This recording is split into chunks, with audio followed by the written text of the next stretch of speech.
Assalamualaikum warahmatullahi wabarakatuh. Anak-anak sekalian yang saya cintai, pada kesempatan kali ini kita akan melanjutkan materi ruang lingkup biologi, yaitu keselamatan kerja di laboratorium. Kenapa di dalam laboratorium kita harus ada aturan tertentu? Karena di dalam laboratorium kita banyak menjumpai zat-zat kimia yang berbahaya, kemudian alat-alat yang terbuat dari kaca sehingga juga mudah pecah kalau kita tidak hati-hati. Antara lain itu yang kenapa di laboratorium itu harus ada tata cara keselamatannya.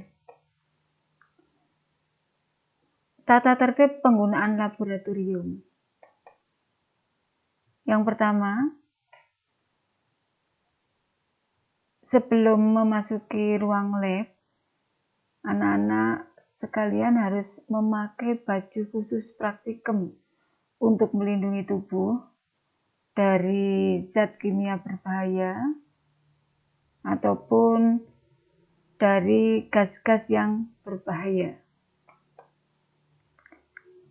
Yang kedua, di atas meja hanya boleh ada buku, alat tulis, bahan dan alat praktikum saja.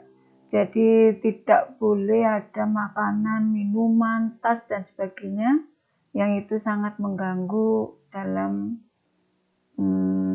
melakukan percobaan. Yang ketiga, jangan mencoba memegang alat dan bahan yang tidak diperlukan. Jadi cukup yang dipegang adalah yang sudah sesuai dengan aturan judul percobaannya. Yang keempat, tidak boleh makan dan minum di laboratorium. Ini penting sekali, jadi kalau masuk lab tidak usah membawa makanan ataupun minuman. Yang berikutnya, pengambilan zat sesuai yang diperlukan. Jadi tidak usah terlalu banyak. Jadi sesuai yang sudah ditulis di panduan tata cara atau cara kerja. 6. Setelah selesai, bersihkan alat, meja, dan ruangan sehingga tertata kembali seperti semula. Yang ketujuh, selesai praktikum biasanya kita menghasilkan sampah. Pisahkan sampah padat dan cair. Yang cair dibuang di bak saluran pembuangan, yang padat dibuang di tempat sampah yang sudah disiapkan di depan laboratorium. Yang kedelapan, sisa pengambilan zat jangan dimasukkan ke botol asal. Makanya kenapa tadi yang di nomor 5, pengambilan zat itu harus sesuai yang diperlukan, karena tidak boleh dimasukkan lagi setelah zat itu keluar dari botol asal. Yang kesembilan, sebelum meninggalkan ruangan, teliti kembali keadaan di laboratorium. Mungkin kalau tadi kita menggunakan listriknya juga dicabut dulu. Kalau kita menggunakan pemanas, bunsen atau sejenisnya, kita pastikan dalam keadaan sudah mati. Nah, berikutnya, langkah-langkah keselamatan kerja di laboratorium. A. Keselamatan kerja dulu meliputi 1. Sebelum praktikum, minum segelas susu. Ini penting untuk menghindari kalau kita menghirup gas yang beracun. ataupun zat yang beracun. Yang kedua, kenakan masker, kacamata, sarung tangan saat mengambil zat yang mudah menguap dan berbahaya. Tapi untuk di biologi, zat yang berbahaya itu tidak begitu banyak. Tapi nanti kalau kamu di lab kimia, ini yang harus lebih berhati-hati. Karena banyak zat kimia yang mudah menguap dan berbahaya. Yang ketiga, gunakan alat bantu untuk mengambil zat atau bahan. Jadi jangan menggunakan tangan kita secara langsung tanpa alat bantu. Yang keempat, hati-hati saat membawa peralatan dari kaca.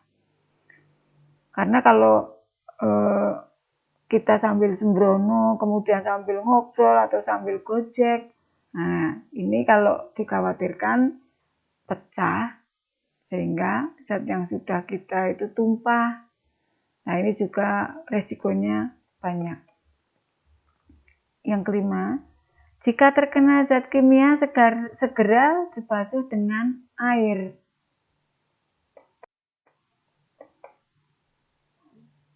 Gunakan obat-obatan P3K jika ada yang terluka. Jadi mungkin kena cutter atau kena barang tajam dan sebagainya, kemudian ada goresan dan menimbulkan darah, kita perlu obat-obatan dari P3K. Yang ketujuh, segera muntahkan jika ada zat kimia yang masuk ke mulut. Kalau ini biasanya untuk lab kimia, kalau lab biologi tidak boleh menggunakan atau biasanya tidak menggunakan zat kimia yang harus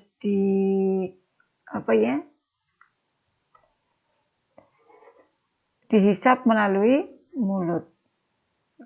Tapi kalau di kimia ada itu misalnya praktikum pakai pipa U atau titrasi dan sebagainya, ini harus dipicu dengan menghisap zat kimianya atau airnya ke dalam mulut. Yang kedelapan, jangan mencium zat kimia secara langsung. Misalnya, ada NaOH, ya. Apa iya sih baunya seperti air kencing? Nah, kamu pengen nyium langsung, itu nggak boleh. Karena ada zat kimia yang kalau dihisap langsung menimbulkan pening. Kita kan tidak tahu itu zatnya seperti apa. Efek yang akan terjadi jika terhirup.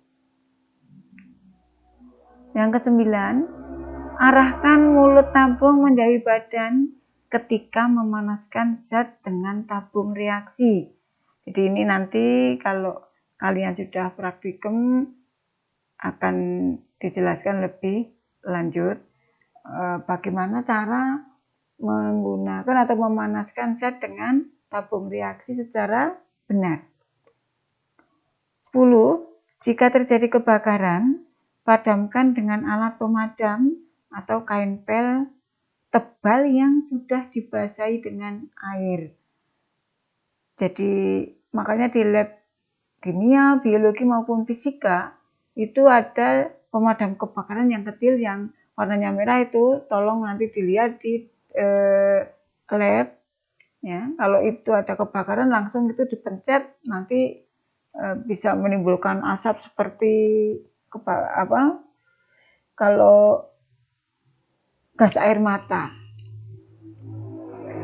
Kalau tidak punya, bisa pakai kain tebal yang sudah dibasahi air kemudian ditutupkan di apinya. Yang ke-11, cuci tangan setelah selesai praktikum. Ini wajib dan penting. Jangan setelah praktikum langsung pegang mendoan, pegang lontong, pegang makanan yang langsung kita telan. Yang kedua, P3K di laboratorium. Bagaimana jika sudah terjadi insiden, ini yang perlu diketahui oleh kalian semua. Yang pertama, luka bakar akibat zat kimia yang sifatnya asam. Bagaimana cara mengatasinya? Yang pertama, cuci dengan air mengalir sebanyak-banyaknya. Jadi di keran yang mengalir. Yang kedua, dicuci dengan larutan Na2CO3 dengan konsentrasi 1%. Yang ketiga, cuci lagi dengan air, kemudian dikeringkan, diolesi salep Lafortran. Kemudian baru dibalut dengan kain perban. Ini jika luka bakar akibat zat kimia yang sifatnya asam. Bagaimana kalau zat kimianya itu bersifat basah? Sama penanganannya, cuci dengan air mengalir sebanyak-banyaknya. Yang kedua, dibilas dengan asam astat 1%. Kalau zat kimianya basah, bilasnya dengan asam. Tapi kalau terkena zat kimia asam, dibilasnya pakai atau dicucinya pakai larutan yang basah. Kemudian dicuci dengan air, dikeringkan. Kalau ini diolesi salep, namanya salep bur. Kemudian dibalut dengan kain perban. Yang ketiga, jika luka bakar karena panas. Bagaimana ini penanganannya? Jika kulit memerah, olesi dengan salep Lafortran seperti tadi kalau kena zat kimia asam. Ya. Jika kulit terasa nyeri, dikompres dengan es atau dibawa ke dokter. Jika luka terlalu besar, ini malah tidak boleh diberi obat apapun, tidak boleh ditutup perban, tapi segera dibawa ke dokter. Yang keempat, jika matanya yang terkena zat kimia, ini dibasuh dengan air yang banyaknya. Kalau keracunan zat melalui hidung, ini penderitanya atau yang bersangkutan dibawa ke yang udaranya segar, tempat yang udaranya segar, biar dia bisa bernafas dengan cepat. Nah, kalau misalnya itu ruangannya pengap dan sebagainya kok tidak ada halaman yang luas dan segar, ya diberi pernafasan buatan atau pakai alat bantu pernafasan. Kalau keracunan melalui mulut, ini kumur yang sebanyak-banyaknya, sebisa mungkin dimuntahkan. Jadi diusahakan biar bisa muntah sehingga zat kimianya keluar. Nah, itu tata cara kerja di laboratorium. Anak-anakku, kalian sudah tahu semua kalau kita belajar di laboratorium itu harus memenuhi tata tertib yang sudah dijelaskan seperti di atas. Nah, untuk kedepannya kita harus berhati-hati kalau bekerja atau belajar di laboratorium untuk melakukan kegiatan praktikum. Mungkin hanya itu yang bisa Ibu berikan. Pertemuan kali ini diakhiri dengan wassalamualaikum warahmatullahi wabarakatuh. Terima kasih. Selamat belajar. Tolong untuk dicatat di buku catatan.